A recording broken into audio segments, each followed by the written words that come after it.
We have an absolute icon, a legend here with us today. So let's not waste any time before we get her on stage. Make some noise for Cassandra Peterson.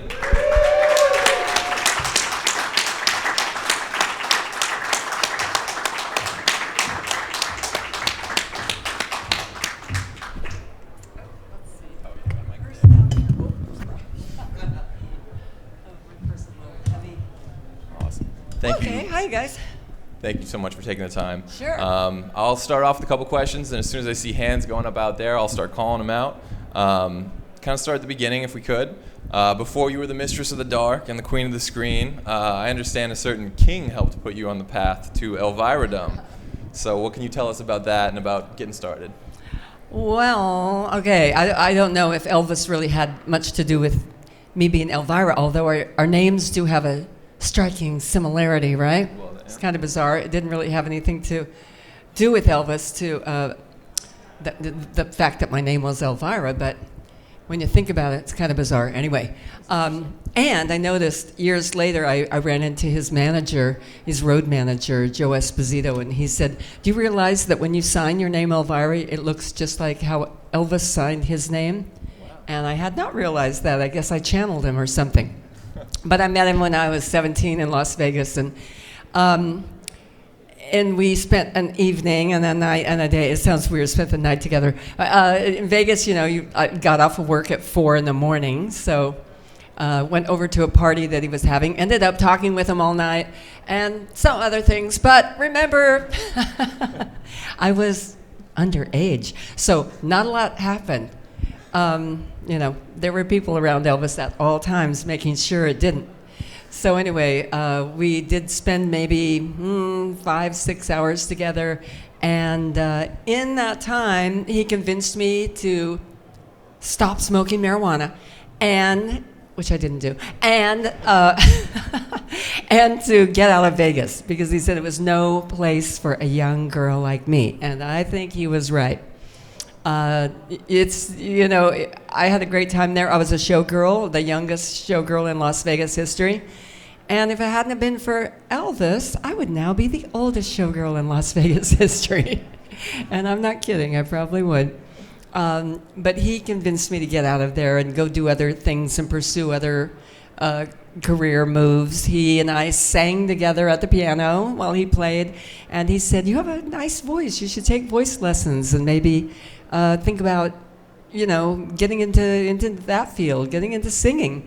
And I had been in my high school choir, so, I was all prepared.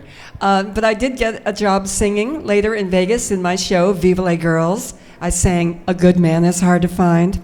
Don't we know it?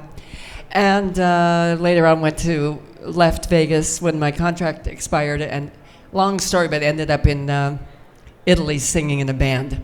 And that got me on the road to singing for the next several years in various bands in Vegas and touring around the country, in Europe and in America. So, long story. Phew. All right.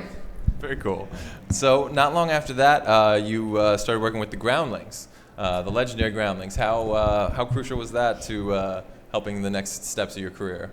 Well, the Groundlings were as crucial as Elvis was. They were very, very important in my life. I don't think if I had done the Groundlings, I would be doing what I'm doing today, that's for sure. I got into improv because I can never remember lines. So I go, this is awesome, I can act, and I just make it up as I go along. So I did the Groundlings. When I was in the Groundlings, I was in there with Phil Hartman and Paul Rubens, who plays Pee-wee. Lorraine Newman was just leaving to do this brand new show called Saturday Night Live that nobody knew about. And a lot of other people were coming in as I was leaving. Julia Sweeney, who did Saturday Night Live, and John Lovitz, and Kathy, what's her name? I'm blanking. Kathy, the B movies. Kathy B. Oh, Griffin. Yes. Thank you. I kind of tried to blank her name out of my. Anyway, Kathy Griffin, and so it was a kind of a very happening, show back then. Although nobody was famous yet at that time. And what the hell was the question? I'm like rambling on. No, you're right there. It's, So just how crucial the Groundlings were to, helping shape the next steps of your career. And You hit it out of the park, of course. Yeah, well, thank you. I was in the Groundlings for 4.5 years, and kind of honing the improv thing really made a big difference in my career, because I think after you get on stage not knowing what you're going to do and try to be funny, you are ready for anything after that, you know? I'm telling you, night after night with an audience, and you're just thrown out there with like, hello, you're on stage, be funny. It really makes you think on your feet. So, I owe them a lot. Great show. And if you ever see a Groundlings class anywhere, I think they have them in New York and L.A. I mean, I know they have them in L.A. I think New York too. Take it. It's amazing. Doesn't matter if you want to be an actor. I actually had my doctor take it and my lawyer, and they both thought it was absolutely the best thing they ever did. Oh, wow. Very cool. For their career. They're not actors. They only play one on TV. What? I don't know what I just said. Speaking of the Groundlings and riffing on that, if we could, you did mention Paul Rubens, and I believe you guys are actually still very good friends to this day, right? We are very good friends. We text each other almost every day. Oh, wow, that's amazing. It's kind of like Groundlings was sort of like high school for me. You know, I didn't really have friends in high school that I keep in contact with much. The Groundlings was like these formative years of everybody working together and struggling and trying to get, a career going. And so we really bonded very much. And Phil, John Paragon, who was also my writing partner, who was in the Groundlings at the time, and John B. the Genie, and he also directed Pee-wee's Playhouse. Phil Hartman, John, and Paul, and myself were like the Four Musketeers. I mean, we were inseparable. We spent every holiday together, every birthday. I have so many wacky pictures. Someday I'll pull those out. We were always dressing in wigs. I don't know what was up. I have pictures of all of us wearing every kind of wig you've ever could imagine. Anyway, but we had a very close relationship for many years, so, and still do. And of course, not with Phil, unfortunately. But Paul and I still are very close. That's awesome. And, I actually realized that in doing research for this, that you have been in one of my favorite movies my whole life, and right in front of my eyes, and I didn't even know it. I mean, several, but one extra, that you were in Pee-wee's Big Adventure and you played Biker Mama. I never caught that. I was never able to, I couldn't see you in there, I couldn't see Elvira in there, but I love that, and I love the line, let me have him first. I love that line, too, because who doesn't want to beat Pee Wee Herman up? Really. I was so lucky. It's funny, when I watched it recently, I was like, wait a minute, I'm rewatching this right now. And then I could see that, and I'm looking at Biker Mama, and I'm almost like, this could be like Elvira's southern cousin or something like that. You know what I mean? Now I can kind of see it in there, but. Yeah, it was super fun to work on that movie, and practically everybody in there were Groundlings or people that I knew, and of course Tim Burton was directing, and I later tried to get Tim Burton to do my movie, but of course after he did Pee-wee, his career took off, and I couldn't afford him anymore. A big misstep in Tim Burton. Yeah, tell me about it. He made a mistake. Dude. He missed out. Yeah, that sucks. Let me tell you. Sucks for Tim Burton. But anyway, had a blast doing the movie, and it's absolutely one of my favorite movies of all time, for sure. Very cool, very cool. So I'm going to get one more in before we turn it over to the audience. I understand the first attempt at putting the look for the Elvira character wasn't quite what the final product was. Do you want to talk about that a little bit? Yeah, when I was hired to be this horror host, they wanted to look spooky, and I came in looking like this. They told me to try to come up with a spooky look, of course. So my best friend at the time, who was an artist, Robert Redding, and I got together and tried to think of something that would be spooky and wouldn't be the typical old, all black, like the Morticia Addams, Vampira, that thing, We didn't want to do the same thing over again. So we thought, maybe go the way of Sharon Tate in The Fearless Vampire Killers, where she was in a flowy, tattered gown and had long red hair and kind of that dead girl kind of face look, pale lips with dark eyes. And took it in to the station manager of the local station where I was going to do the show. And he was like, no, it has to be all black. You have to have black hair. It has to be, and we were like, ugh, so typical. So we went back to the drawing board and came up with this idea of making kind of a, female vampire character, but with a little 80s twist, you know. We did a little studs and leather, a little punk look, a little more edgy for the time in the 80s, you know. And then we had to do the wig. My friend Robert insisted that my hair looked like his very favorite singer in the world, Ronnie Spector from the Ronettes. Wow. And that hairdo is called a knowledge bump. I don't know why, but that's what she called it. So we did that hairstyle, made it long, and went back, and they loved it, especially the cleavage part. I always got in trouble, you know, and they were always. I went on the show in local TV, and people were complaining. Oh, Michael Walden, hi, and I went on the show, and the cleavage, you know, was pretty darn low, and they got a few complaints. People called in about it. And the station manager came to me and said, "You've got to do something about that cleavage. You know, people are complaining." Oh, okay. So I went home. I did nothing. I came back. He said, "Did you fix the cleavage higher?" I said, "Yes, I did." And that was the end of that. Oh, that's amazing. So did the personality click for you for Elvira as soon as you put on the costume, or was it something that you say maybe evolved over the years and the performances, or? It definitely has evolved. Oh, my God. When I see the really old clips now, they drive me crazy because, one, my hair is super flat, and two, I'm talking so slow I could fall asleep in between the words. It's crazy how slow I was talking. But I already had this character that I was doing at the Groundlings that was this kind of wacky actress character that another Groundling and I did, and it was sort of very Valley Girl. At the time, Moon Zappa had that song out, Valley Girl, that Frank Zappa, her dad did. Frank Sinatra, whoa. Okay, I better drink more Dr. Pepper, excuse me. Very cool. Energy juice. Energy juice. Yeah. So I did the, what the hell did I do? Yeah, I was doing this Valley Girl kind of character because that was kind of happening then. So I was talking like that and everything, you know, and the director of the show came and saw me at the Groundlings and he said, "I really like that Valley Girl character. You should continue doing that." And I'm going, okay, Valley Girl character with the vampire outfit. Awesome. You know, whatever. I was getting paid $300 a week, so I was happy as a clam. And that's what I did. I did the Valley Girl thing with that. Didn't go together at all.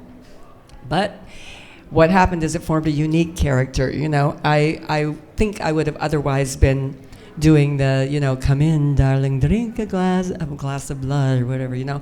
I don't know. I would have been doing something like that. So, you know, I tell people, my advice to people is if you're ever in, you know, comedy and you're thinking about doing a character, what I would suggest is just like a menu at a Chinese restaurant. Take one from column A and one from column B and put them together. Even though they don't work, you're forming something unique that nobody else has done. So that's my advice to you struggling people out there if you're getting into acting. That's wonderful advice. So I know you guys are probably dying to jump in there with some questions. Anyone got any questions yet? Got one over here. Go ahead. Just say it loud. So out of all the horror movies you hosted, what did you think was the worst one? The worst what? Worst movie you hosted. Oh, the worst movie I hosted? Well, the one I think was the worst, nobody else thinks is the worst. It's so funny. The one I didn't like as much was Attack of the Killer Tomatoes. And people, see, everybody loved that movie. But here's why I didn't like it. And I loved the movie. It was just the hardest to host because they used every tomato and ketchup joke known to man in the... Could you be quiet down over there, people? Okay. They used every joke there was. So when it came to me writing my stuff in between with John Paragon and I, there was nothing left to say. There was absolutely no tomato or ketchup or anything jokes left over. So it turned out that my breaks were really not very funny, you know? The movie was good, but I sucked. So that's why I hate it. Highly doubt that. Any other questions out there? All right, all the way in the back. I love your movie, The Virus. I have one of your first attacks. Yeah, can you speak up a little bit? I'm Yeah, sorry. we're having a hard time hearing you. Yeah. I have one of your purses in a little figurine, so I was carrying that around me a lot, so I'm figurine. I do have a question. When you did the Elvira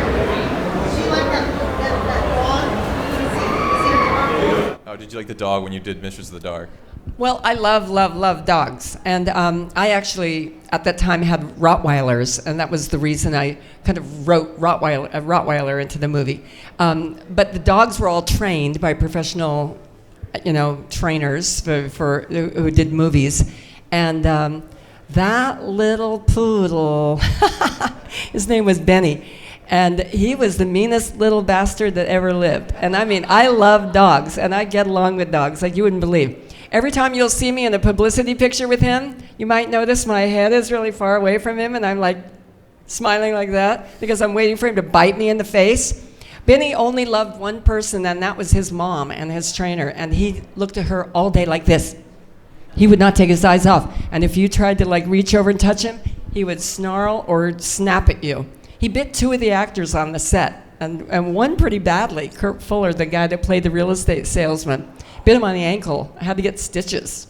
So Benny was a little monster to be around, which is so crazy, right? A little poodle, but he really fit the part well, There were 2 other poodles. There were 3 poodles altogether working on that movie.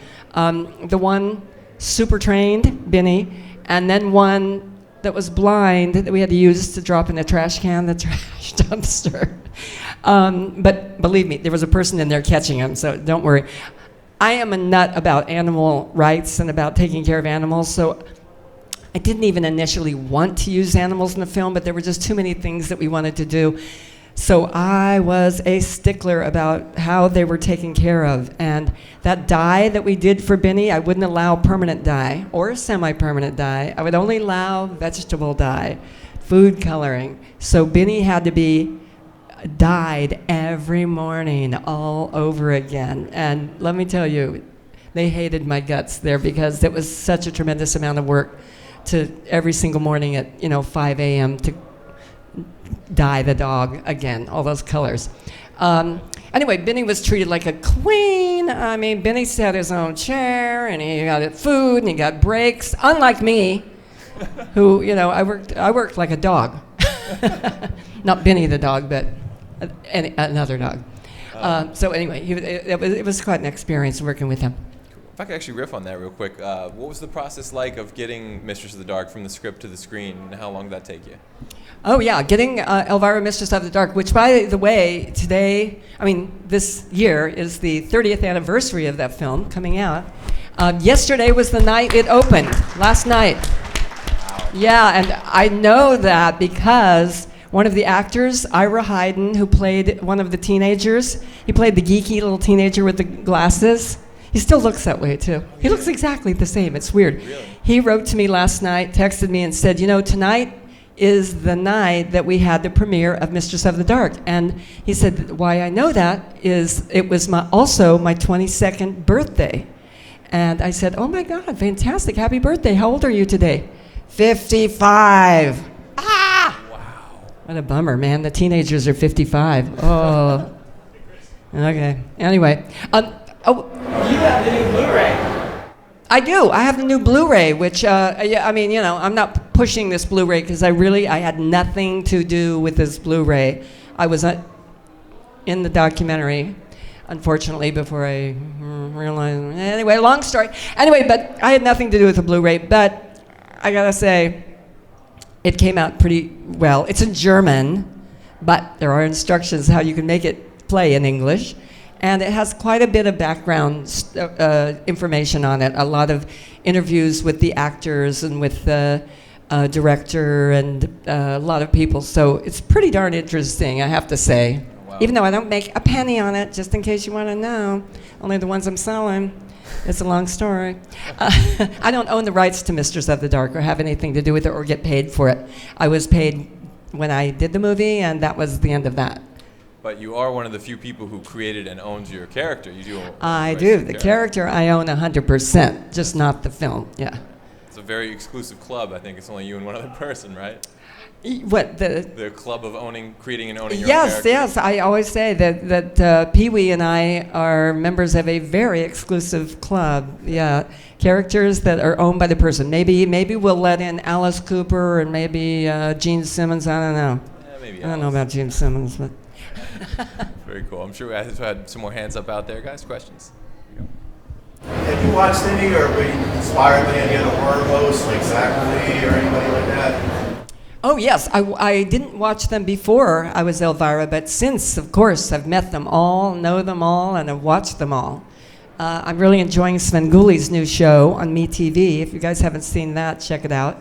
And Joe Bob Briggs, of course, had a special on there, and he was, it was on Shudder.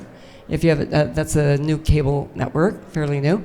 But I know all these guys. We're like buds. We all do the same thing. I became very good friends with Zachary before he passed away, and I've met and worked at them all. So, yeah, I beforehand, before I was Elvira, I had not seen a horror host because I had lived in Kansas before, in Colorado. We didn't have horror hosts back then. We were too poor. And when I moved to LA, there was no horror host. Well, there was Sinister Seymour, and I had seen his show. He was on in the local market in LA. But all of the other horror hosts, only played in their local market. Zachary was the only one who played in a little larger market. He played kind of on the eastern seaboard there. But other than that, everybody else was local only. And that's how I started out in LA too, just local. But after a few years, I was luckily able to get it syndicated across the country. Yeah. Some more questions? Back? I saw that you're friends with our neighbors, Dave Navarro. Any Dave Navarro stories? You said you're friends with Oh, Dave yeah. Oh, Dave. Whoa. Dave, I love. I've known Dave for a really long time, and then strangely, this was kind of bizarre. Dave lived about a block and a half down from me, and then one day, Dave moved in next door to me.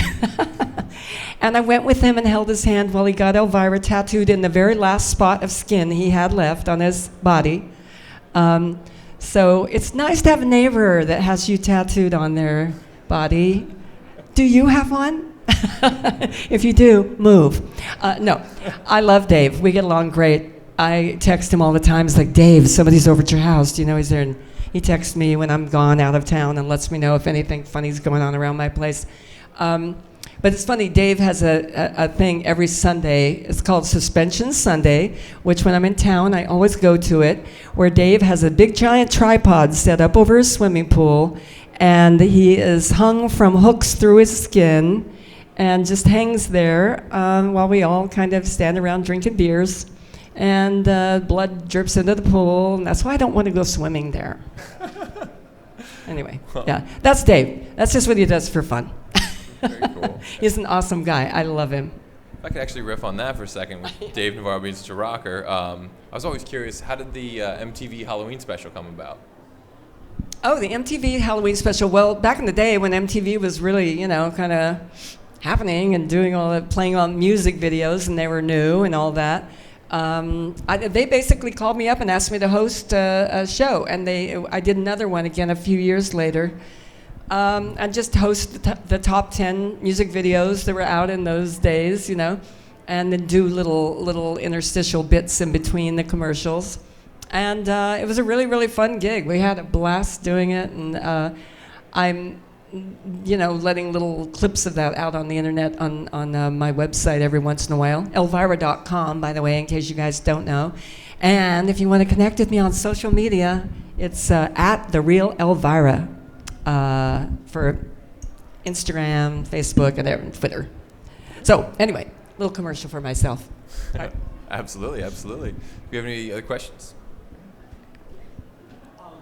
I just want to say thank you so much for everything that you do to make us laugh and enjoy it. After hosting so many horror movies, what's your favorite genre of horror? Like, do you like the blood and guts? Do you like the suspense? What's my favorite genre of horror? I don't mind blood and guts at all. I like it. I don't like. My least favorite is kind of this stalker kind of slasher films. Although there are a few of those I even like, but in general, I like horror. I like my horror with a little comedy thrown in, like ones that kind of, I don't know, take the edginess off a little bit and have a little bit of comedy. I don't know, and I do really like The Witch, that movie that came out recently. I mean, just I like kind of the old-fashioned, let me tell you a ghost story kind of horror movie, you know? I'm old-fashioned that way. And I think I really, really do love, I have a special spot in my little black heart for movies from the 50s and 60s, you know, that kind of movie. I put those on when I'm like home alone and I want something cozy and warm. I mean, it feels good to me, and I just watch these old films. That's why I've been watching Sven Gulli's show lately, because he has some great films on there. So, yeah, that's the kind of one. It makes me feel good. That and Twilight Zone, man. I could watch that all damn day, every day. I am a Twilight Zone freak. But, so that kind of thing, kind of cheesier, you know, stuff. Stuff that seems like a spooky ghost story that would have been told to you when you were sitting around a campfire. Love that stuff. We probably have time for one more. Yeah, hi. Since you have like a background in improv, like I was wondering how much in Mistress of the Dark and in Haunted Hills, how much is improv and how much is actually scripted? Well, I'll tell you, pretty much in Mistress of the Dark and the other movie, everything was pretty much written right down to the thing. Because you know when we were doing the improv is when John Paragon and I were writing it. That's when we were messing around doing the improv and coming up with the lines. So when we got down to actually shooting it, which was a process of 3 years to put that movie together. I think you mentioned that before, and I never answered, but about a year trying to get the movie together and the pre-production and writing and all, about 2 years before we shot it. And then then we shot it, and then the post-production. So it's like a 3-year process. Yeah, all the improv was done beforehand. And then when we got there to shoot, it was pretty boom, boom, boom, boom, boom. You really don't have time to screw around, you know? Yeah. I could piggyback on that if I could. Was there ever been any thought of doing a third Elvira film? I mean, if there's any series I'd love to see as a trilogy. You know, there was not any thought of it, but I had a very recent thing that happened with a big cable network who just came to me and asked about doing one. Really? And I am very busy right now writing the treatment. Get out, that is amazing. Could happen. Yeah, I was thinking I was too old, but then I saw Pee-wee's recent movie on Netflix, and he's the very same age as me. We have share the same birthday month. He's 1 year younger, but Groundlings don't age. I don't know what it is. yeah, maybe not. Groundlings don't age, you know. And I thought, if he could do one, why the hell can't I? And I can wear a lot more makeup. Well, we will definitely all be very much looking. Oh yeah, absolutely. We had whichever one you call out. Oh, right there. Yeah. Oh, you have to speak up. Yeah, I'm sorry, we can't can't hear hear you. you. I'd like to start off by saying you're very beautiful in person. You know, age has really nothing to do with anything.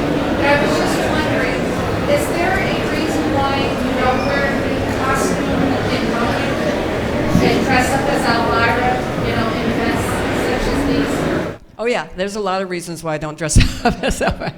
You know, at conventions, it just got to be, I mean, I used to do it, but then, you know, I looked around at the Freddy Kruegers and other people and go, they're making the same money as I am, and they're not getting in drag. And that drag not only takes 2 hours, so I'm up there piling on all that stuff for 2 hours and have to take a makeup and hair assistant with me, but uncomfortable as hell. And I'm sitting there, I'm hot, I'm sweating, I'm squeezed within an inch of my life. And I just couldn't do that for 5 or 6 hours in a row anymore. I just said, I'm stopping dressing up at conventions, you know, unless there's something really particular for a short amount of time that I can do. But it's just, it's tough, you know, you wouldn't believe how much really goes into putting all that on. Yeah, so I'm lazy, what can I say? It's a big production. Do you have time for one more? Sure. Okay, got one last one right here. First of all, thank you for coming. And I just wanted to express the story behind how you came up with a 59 Thunderbird for your persona. Yeah, you asked about my 59 T-Bird, the Macabre Mobile, which I love and I still have. And by the way, if you ever make it out to Hollywood, it's sitting in a store in the Hollywood Highland Mall on Hollywood Boulevard. It's in the store along with my original red couch and several of my costumes from over the years. The store is called Sweet, and it's a candy store, and I'm right next to RuPaul's store. We're all in one big thing. But the T-Bird was originally in my movie. I had mentioned a million times in my TV show about, I'm going to hop in the old macabre mobile and get on out of Dodge, that when like at the end of my show. And then when we wrote Mistress of the Dark, we said we need to use, Elvira's going on a road trip, so we need to use her macabre mobile. So what would her macabre mobile look like? And we thought and we were trying to get away from the typical, hearse or whatever, or something looking like the Munster, mobile or whatever. So I was walking down Melrose Avenue in Hollywood, and I spotted this 59 T-Bird that was a convertible. And I went to the movie set and the prop people and said, this is the macabre mobile. It's got to be this. And they went out to buy one and found out they were very, very, very expensive. So they found a hard top, and they just chainsawed off the roof, and it became a permanent convertible. And then we did a little leopard, interior and the spider web grill and all of that. And the car in the movie does not work. It worked for moments, but you could never count on it. So there was always a tow truck nearby, or it was on a flatbed, or it was being just shoved into frame and then it rolling in. But the car didn't work, so when the movie was over and they offered me to buy it, I was like, what do I want that hunk of junk for? It doesn't, it didn't even run. And it really, up close, did not look so great. So I didn't buy it. This very famous rock photographer, Lynn Goldsmith, ended up buying it at an auction. And about 10 or 12 years later, she called me up one day and said, I'm moving to New York, I'm selling the macabre mobile, and I thought I would offer it to you first. So I did buy it, took it into George Barris, who did the Batmobile and the Munster coach and all of those 1,000,001 famous cars, and he fixed it up for me. Cost $36,000 just to get it running and looking good. And then I kept the car, and I've used it in 1,000,001 things since, and it's been in all kinds of museums around the country and at car shows and everything. So I drive it once in a while, but usually it's parked in a place where people can enjoy it, So yeah, thanks for asking. It's fun. I love having it. It's amazing. Oh, Well, there's one more back there. got Do you want- time? Yeah, go ahead. I'd rather sit here and yak than go sign autographs. Absolutely. No, I appreciate it.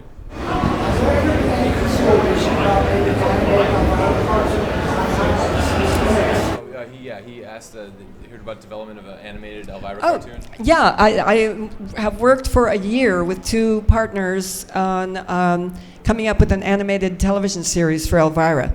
And we are taking that around now. I have an agent, and he's taking it from place to place. That's actually how the movie proposal came about. I took it into a network, and I tried to pitch it to them, and they said, we're not really into doing animation here at the moment, but if you have a live action project, we'd be happy to entertain that idea. So that kind of flip-flopped off of the animation thing, but I'm still taking the animation project around.